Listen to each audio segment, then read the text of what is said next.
Good morning to all of you. मेरा नाम जितेंद्र कुमार बावलिया है। मैं lecturer computer engineering government polytechnic Dausa में कार्यरत हूँ। जो कंप्यूटर आर्किटेक्चर CS 202 के अंदर जो हम टॉपिक्स की बात कर रहे थे, तो उसमें एवोल्यूशन ऑफ कंप्यूटर हम लोगों ने पिछले चैप्टर में, पिछले टॉपिक में हम लोगों ने देखा है। आज हम बात करें कंप्यूटर जनरेशन की।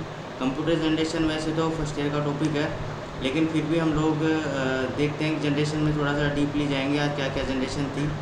Generation in computer technology, change in technology. जो भी टेक्नोलॉजी में चेंज होगा वो आपका जनरेशन होगा।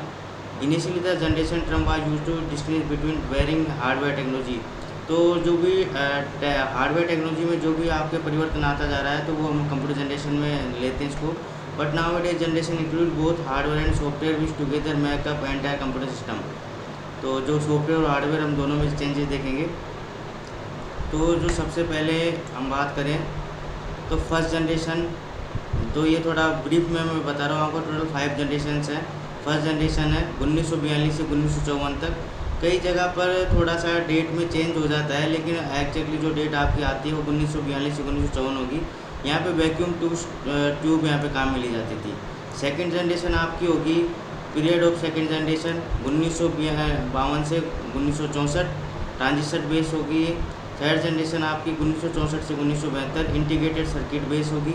फोर्थ जनरेशन आपकी 1972 से 1990 VLSI very large scale integration micro processor base हो जाएगी। फिफ्थ जनरेशन आपकी हो जाएगी ULSI अल्ट्रा लार्ज स्केल के ऊपर। और जो बाकी हम बात करते हैं आजकल आर्टिफिशियल इंटेलिजेंस करंट के अंदर जो जनरेशन की बात करें, तो फर्स्ट जनरेशन के बारे में कुछ थोड़ा देखते हैं। First generation of computer started with using vacuum tube as the basic component of memory and circuitry for the CPU। तो जो बेसिक कंपोनेंट वहाँ पे काम में लिया जाता था, वो आपके वैक्यूम ट्यूब काम में लिए जाते थे। This tube like electric bulb produce a lot of heat and were prone to frequent fusing the installation, therefore were very expensive. तो ये जो वैक्यूम ट्यूब्स होती थी, वैक्यूम ट्यूब्स को मैं अगर आपको बताऊं तो आप देखोगे कि जैसे पुराने होर्डिंग्स लगे रहते थे। आजकल तो LED LCD में होर्डिंग्स बोर्ड है। पुराने जो आते थे उसके अंदर आपने देखा होगा कि कुछ लाइट बीच में चमक रही थी, वो आपकी एग्जैक्टली वैक्यूम ट्यूब्स होती है। तो ये बहुत ज़्यादा एक तो महंगी थी और लार्ज ऑर्गेनाइजेशन इसको अफोर्ड कर सकते थे। This generation mainly batch processing operating system were use. तो यहाँ पे हम batch processing operating system use में लेते थे। In this generation punch card, paper tape, magnet tapes, input output device were use. तो जो पेपर टेप है, मैग्नेट टेप है और आउटपुट डिवाइस ये हम लोग काम में लेते थे। तो आपको बेसिकली जो चीज़ें याद रखनी है यहाँ पे, तो कौन सी टेक्नोलॉजी काम में ली जाती थी। तो यहाँ पे ट्यूब्स, इलेक्ट्रिक बल्ब काम में लिए जाते थे।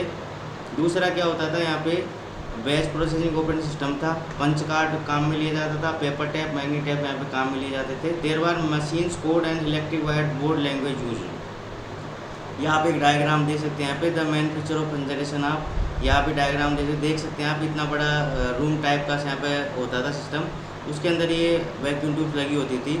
तो इसके मेन फीचर क्या क्या होंगे। Vacuum tubes technology unreliable means आपकी इसके रिलायबल नहीं होते थे। सपोर्ट मशीन लैंग्वेज, और केवल मशीन लैंग्वेज मीन्स 1 और 0 में हम लोग काम में लेते थे।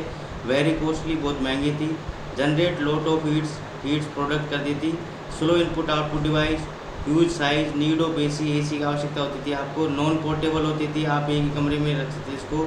Consume lot of electricity. Some computer this generation were ENIAC, EDVAC और यूनिवैक। ये आपको याद रखना है कि ENIAC, एडवैक और यूनिवैक इसके कंप्यूटर थे। IBM 701, IBM 650। इसके प्रकार से आपकी आती है सेकेंड जनरेशन। तो ये आपकी 1952 से 1964 थी।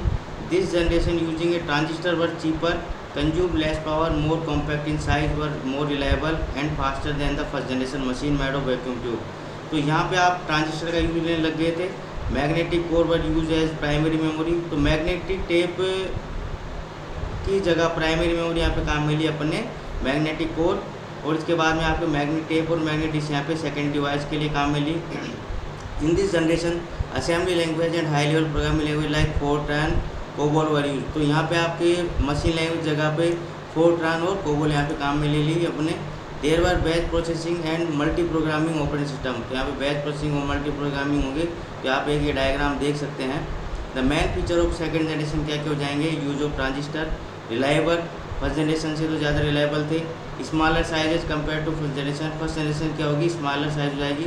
तो हम जनरेशन टू जनरेशन जब भी बढ़ते जाएंगे देखो रिलायबिलिटी बढ़ती जाएगी, साइज आपकी स्मॉलर होती जाएगी, generate less heat as compare to first generation computer. तो यहाँ पे हीट भी कम प्रोडक्ट होते थे क्योंकि यहाँ पे वैक्यूम ट्यूब आप काम में नहीं ले रहे थे। Consume less electricity as compare to first generation computer, faster than first generation computer, still very costly, AC needed. तो अभी भी आपको यहाँ पे मतलब थोड़ा महंगा था ये, और यहाँ पे AC की आवश्यकता पड़ रही थी। Support machine and assembly language, तो मशीन लैंग्वेज और असेंबली लैंग्वेज दोनों को सपोर्ट करता था। Some computer of this generation were IBM 1620, IBM 7094, CDC 1604, CDC 3600, UNIVAC 1108। इसके बाद में हम बात करते हैं थर्ड जनरेशन की। तो the period of third generation was 1964 से 1972 था। Third generation of computer mark by the use of integrated circuit. तो इंटीग्रेटेड सर्किट की यहाँ पे खोज होने के बाद आपका जो बोर्ड था, मदरबोर्ड था, उसकी साइज़ आपकी छोटी होती गई। In place of transistor a single IC has many transistor. एक छोटी सी IC के अंदर बहुत सारे ट्रांजिस्टर हुआ करते थे, रजिस्टर एंड कैपेसिटर और with associate circuitry. The IC was invented by Jack Kilby. This development made computer smaller in size, reliable and efficient. In this generation remote processing, time sharing, real time multiprogramming और system use. तो आप ये operating system जब भी पढ़ोगे उसके अंदर आप लोग ये सब चीज़ें पढ़ोगे। हाई लेवल लैंग्वेज यहाँ पे काम में लिया अपन ने FORTRAN second to fourth, COBOL, Pascal, PL first, BASIC, एल्गो 68 you are using this generation. तो ये आप यहाँ पे डायग्राम दे सकते हो थर्ड जनरेशन कंप्यूटर का। ऑलमोस्ट कंप्यूटर का रूप ले लिया था इस टाइम पे। तो IC यहाँ पे काम में ली गई, more reliable, smaller size, generation less heat, faster, lesser maintenance, still costly. AC अभी भी आवश्यकता होती थी। तो आप जब भी देखोगे जो पुरानी लैब्स होती थी उसके अंदर आपको AC की आवश्यकता होती थी। आजकल की नई लैब्स में अपन को AC की आवश्यकता नहीं पड़ती।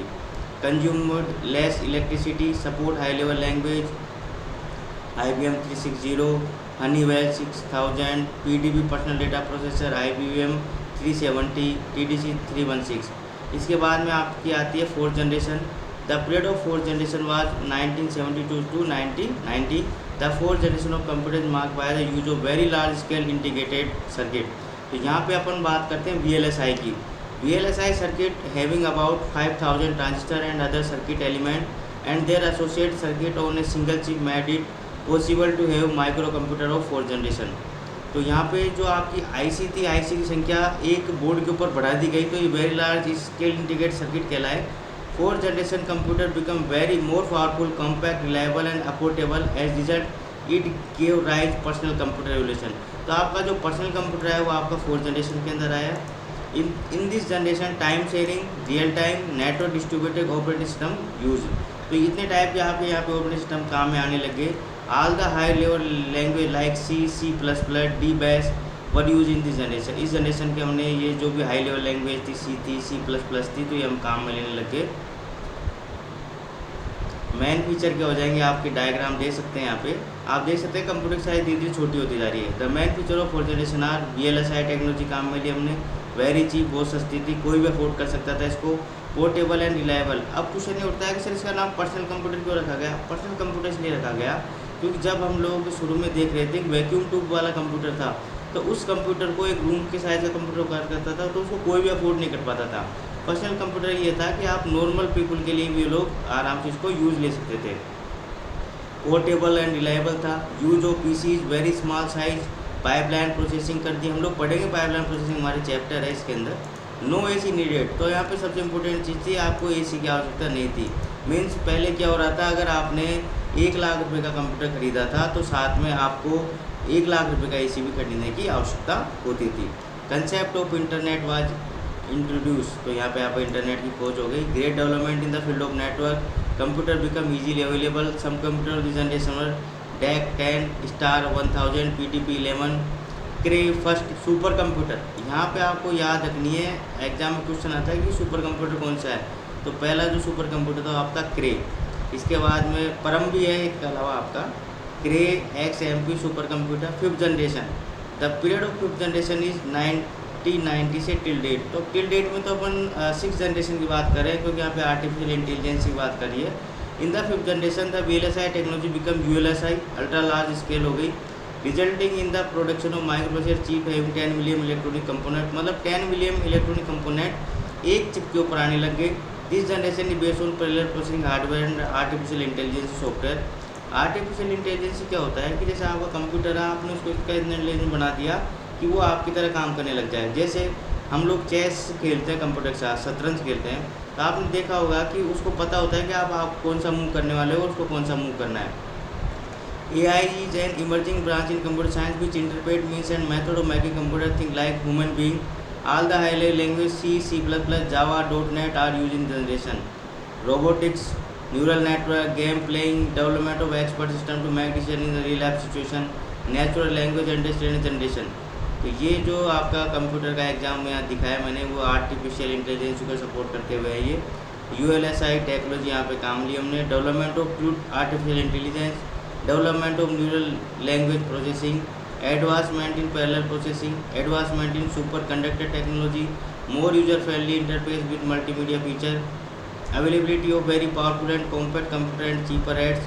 Some computer types of devices are desktop, laptop, notebook, ultrabook.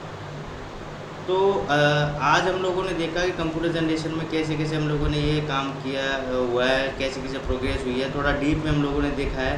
तो हम जैसे बात करें तो फर्स्ट जनरेशन कंप्यूटर में उन्होंने वैक्यूम ट्यूब में काम ली, मशीन लैंग्वेज काम में लेते थे।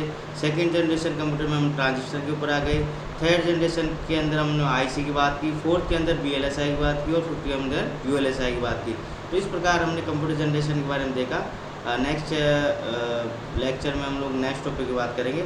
Thank you very much.